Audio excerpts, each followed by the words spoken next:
محترم ناظرین، اگر ہم اور آپ یہ چاہتے ہیں کہ اللہ ہماری مدد کرے تو ہم اور آپ اللہ کے دین کی مدد کریں۔ جی ہاں میرے دوستو، اگر ہم اور آپ یہ چاہتے ہیں کہ اللہ ہماری مدد کرے، اللہ ہمارے ملک میں ہم کو چین و سکون سے رکھے، تو ہم کو اور آپ کو اللہ کی مدد کرنی پڑے گی۔ اب آپ سوچ رہے ہوں گے کہ اللہ کی مدد، یہ کون سی بات ہے کہ ہم اللہ کی مدد کریں؟ اللہ تو سب کی مدد کرتا ہے، ہم اللہ کی مدد کیسے کریں؟ جی ہاں، بالکل آپ نے صحیح سنا، اور میں بالکل صحیح کہہ رہا ہوں۔ اگر ہم اللہ کی مدد کریں گے تو اللہ ہماری مدد کرے گا۔ سنیے قرآن مجید کے اندر وعدہ الہی کو، سورہ محمد کے اندر اللہ رب العالمین نے فرمایا کہ یا ایھا الذین آمنوا ان تنصروا اللہ ینصرکم ویثبت اقدامکم، کہ اے ایمان والو اگر تم اللہ کی مدد کرو گے تو ینصرکم، اللہ تمہاری مدد کرے گا۔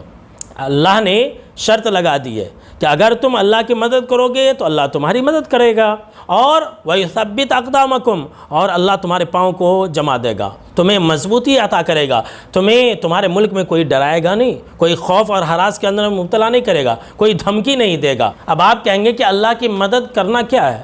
اللہ تو سب کی مدد کرتا، ہم اللہ کی مدد کیسے کریں؟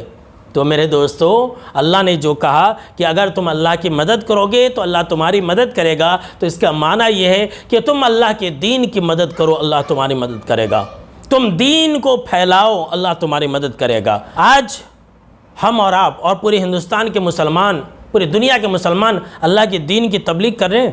نہیں کر رہے، اپنے مسلک کی تبلیغ کر رہے ہیں، تو اللہ کا عذاب نہیں آئے گا تو کیا آئے گا؟ مسلمانوں نے ہندوستان کے اندر اللہ کے دین کی تبلیغ نہیں کی، لوگوں تک اللہ کے پیغام کو نہیں پہنچایا، جس کی وجہ سے آج مسلمانوں کو یہ دن دیکھنا پڑ رہا ہے۔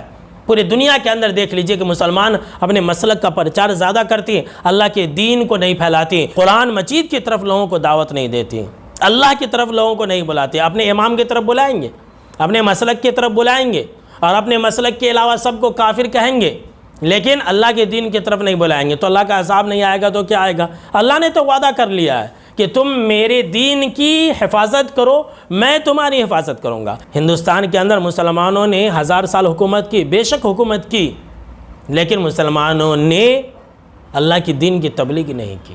اگر مسلمان ہندوستان کے اندر اللہ کے دین کی تبلیغ کیے ہوتے نا تو آج یہ دن دیکھنا ہی نہیں پڑتا۔ اور ہندوستان کے مسلمان کیسے ہیں معلوم؟ اگر آپ اللہ کے دین کو پھیلانا شروع کریں گے تو مسلمان ہی آپ کے خلاف ہو جائیں گے، کہ اگر آپ اللہ کے دین کو پھیلائیں گے نا تو مسلمانوں کو ٹینشن ہو جاتی ہے، اور ان کو ٹینشن اس بات کی ہو جاتی ہے کہ اگر مسلمان اللہ کے دین پر چلنے لگے تو ہماری شرک کی فیکٹریاں نہیں چلیں گی، ہماری بدعت کی دکان نہیں چلیں گی، لوگ ہم کو بابا نہیں مانیں گے، لوگ ہمارے پاس درشن کے لیے نہیں آئیں گے، تو وہ آپ کے خلاف ہو جائیں گے، آپ کو کسی کیس اور مقدمے میں پھنسا دیں گے، تو اللہ کا عذاب نہیں آئے گا تو کیا آئے گا؟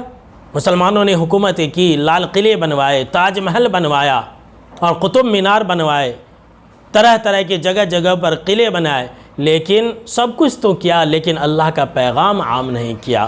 تو جس کا نتیجہ یہ ہے کہ آج ہم اور آپ یہ دن دیکھ رہے ہیں، جب تک ہم اللہ کے دین کو عام نہیں کریں گے تب تک اللہ ہماری مدد نہیں کرے گا۔ جی ہاں، سن لیجیے، علامہ اقبال نے کیا یہ خوب کہا تھا کہ قوم مذہب سے ہے، مذہب جو نہیں تم بھی نہیں، جذب باہم جو نہیں محفل انجم بھی نہیں۔